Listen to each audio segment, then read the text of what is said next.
VK Mishra present. हमारे channel पे बने रहने के लिए हमारे चैनल को लाल बटन दबा करके सब्सक्राइब करें और साथ में बेल आइकन घंटी दबाएं।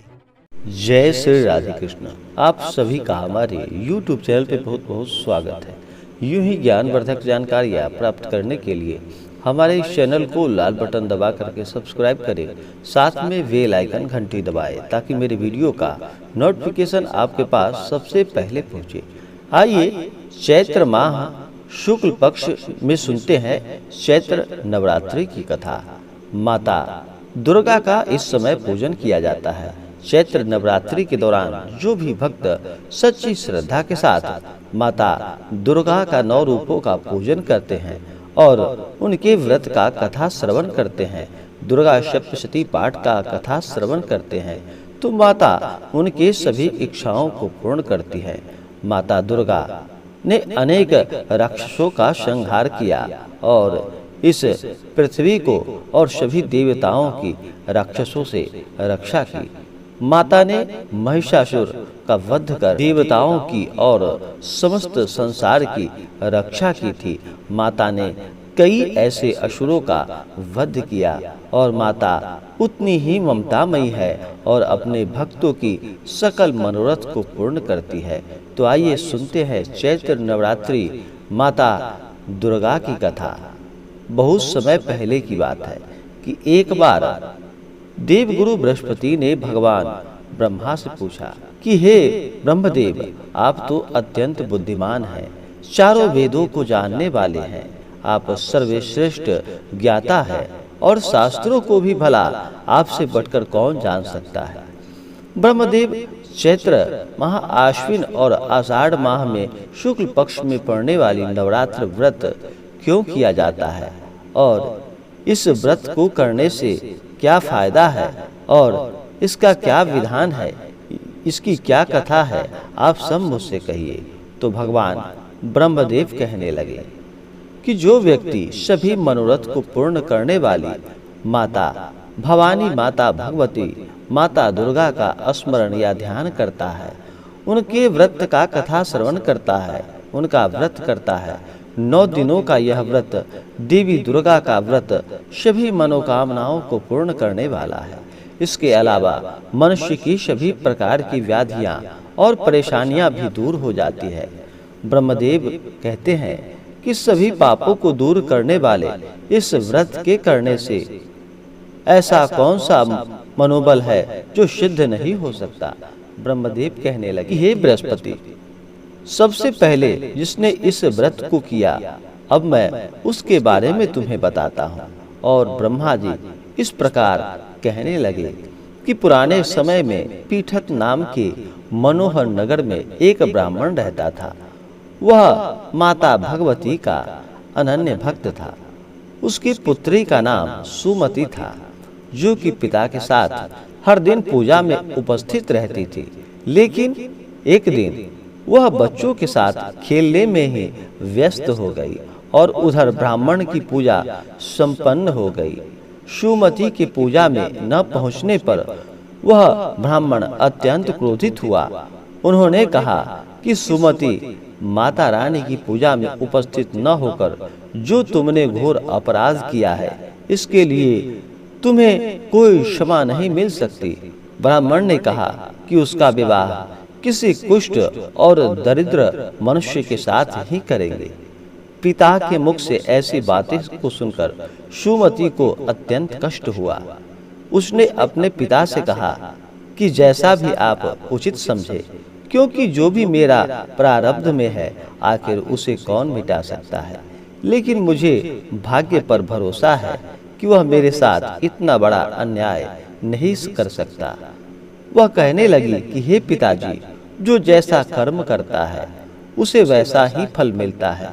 यह सुनकर ब्राह्मण देवता अत्यंत क्रोधित हुआ। उन्होंने कहा कि ठीक है, अब अपने पति के साथ अपना भाग्य तुम देखो। पिता के कहे गए कटु वचनों से सुमति काफी आहत हो गई थी, लेकिन उसे माता भगवती, माता दुर्गा पर अथाह विश्वास था। सुमति अपने पति के साथ खराब परिस्थिति में भी जीवन बसर करती रही। एक दिन अपने पति के साथ वह वन को चली गई, लेकिन वहां रात रुकने का कोई भी वहां पे साधन नहीं था, ठौर ठिकाना नहीं था। एक पेड़ के नीचे दोनों ने किसी तरह रातें बिताई। सुमति की यह हालत देखकर देवी भगवती माँ दुर्गा को दया आ गई। वह प्रकट हो गई और सुमति से बोली कि मैं तुम पर प्रसन्न हूँ बेटी, जो कुछ भी तुम्हारे हृदय में हो वह मुझसे कहो, जो चाहो वरदान मांग सकती हो। तो सुमति ने प्रणाम करते हुए पूछा कि हे देवी, आप कौन हो और मुझ पर आखिर क्यों प्रसन्न हो? कृपा कर आप मुझे यह सब कहिए। देवी भगवती ने कहा कि मैं आदि शक्ति हूँ, मैं ब्रह्म विद्या और सरस्वती हूँ। मैं प्रसन्न होने पर सभी प्राणियों का दुख दूर कर देती हूँ। माता भगवती ने कहा कि मैं तुम्हारे पूर्व जन्म के प्रभाव से अत्यंत प्रसन्न हूँ। माँ ने कहा कि पूर्व जन्म में वह भील की पत्नी थी और वह अत्यंत ही पतिव्रता नारी थी, लेकिन एक दिन उसके पति ने कहीं चोरी की थी। इसकी वजह से उसे और उसके पति को जेल में डाल दिया गया था। यही नहीं, खाने के लिए भोजन और पीने के लिए पानी भी नहीं दिया। इस तरह 9 दिनों तक तुम निराहार ही रही और उस समय नवरात्र चल रहा था। तो इस तरह तुम्हारा 9 दिनों का व्रत संपन्न हुआ। तुम्हारे उसी व्रत के प्रभाव से मैं प्रसन्न हूँ और मैं तुम्हें वरदान देना चाहती हूँ। अब तुम्हारी जो भी मनोकामना है वह मुझसे कहो। यह माता भगवती ने सुमति से कहा।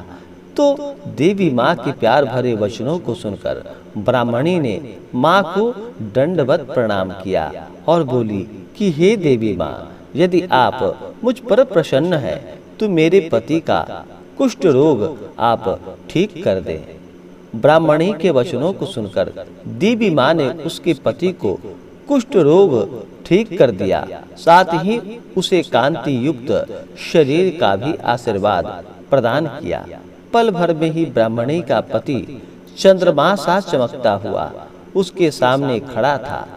सजल नेत्रों से अपने पति को देखकर वह देवी माँ के चरणों में गिर पड़ी और स्तुति करने लगी। उसकी स्तुति से प्रसन्न होकर माँ भगवती ने उसे सर्वगुण संपन्न पुत्र का आशीर्वाद प्रदान किया। इसके साथ ही पुनः माता ने उसे वर मांगने को कहा। इस पर ब्राह्मणी ने कहा कि हे माँ, यदि आप मुझ पर प्रसन्न हैं तो मुझे नवरात्र पूजन विधि बताइए ताकि मैं विधिवत पूजन कर सकूं। माँ तब भवानी ने ब्राह्मणी को नवरात्रि पूजन की सारी विधि बताई। देवी माँ ने नवरात्रि पूजन के साथ ही यह भी बताया कि इन 9 दिनों में किए गए दान से 100 करोड़ गुना फल मिलता है। यही नहीं, व्रत करने से अश्वमेध यज्ञ के समान फल की प्राप्ति होती है। लेकिन ध्यान रखें कि पूजन के दौरान मन को पवित्र रखें, किसी का भी ना तो बुरा सोचे और ना ही किसी का अहित करे, तभी व्रत का फल मिलता है, अन्यथा सभी पुण्यों का नाश हो जाता है। ब्राह्मणी को नवरात्र की पूजन विधि और फल बताकर माता भगवती अंतर्ध्यान हो गई। जो भी मनुष्य इस व्रत को श्रद्धा पूर्वक करता है वह इस लोक में तो सभी सुखों का भोग करता ही है, साथ ही अंत में मोक्ष को प्राप्त होता है। ब्रह्मा जी ने कहा कि हे बृहस्पति, 9 दिनों तक चलने वाले देवी भगवती के इस व्रत का महात्म्य जानकर तुम धन्य हुए। अमृत के समान फल देने वाला यह व्रत अत्यंत ही फलदायी है। यह सभी प्राणियों की रक्षा करने वाला है।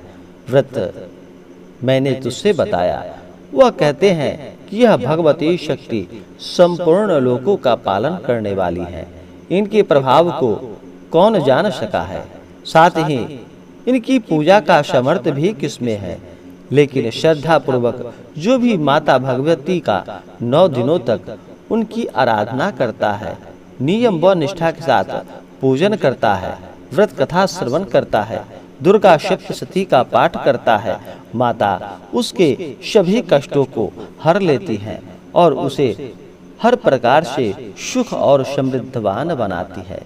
तो बोलिए प्रेम से दुर्गा माता की जय, नव दुर्गा देवी की जय। तो आशा करता हूँ कि यह जानकारी आपको अच्छा लगा हो।